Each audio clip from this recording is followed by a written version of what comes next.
আরে আশিক, দুধ পড়ে গেছে, বাসায় মেহমান আসবে মনে হয়। আরে বাবা, তুমি এটা কি করছো? দুধ ফালিয়ে দিছো। তুমি তো এখন আমার খাইতে দিলে না, ক্ষীর বানাই দিলে আমারে ফকির। আরে তাড়াতাড়ি চল, তো চাচুর বাসায় অনেক অনেক খাবার আছে, সেগুলো যে খেতে হবে। আরে আশিক, মেহমান চলে আসছে। আরে কি বলো বাবা?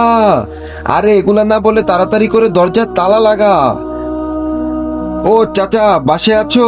আরে তাড়াতাড়ি বাসায় আসো। এই তো তোমরা এখানে বসো, আমি তোমাদের জন্য খাবারের ব্যবস্থা করে নিয়ে আসি। আরে এই বক্সে তো কিছুই নাই, এখন কি করব? এ বড় ভাই, একটু আসেন নাকি? ভাই আমাকে কিছু খাবার দেন, আমার বাসায় মেহমান আসছে।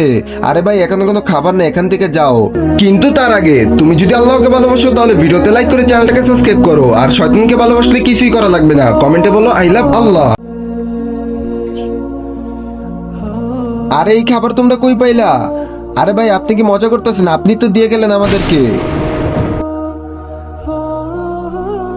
তার মানে মেহমানটা ঘরের রহমত।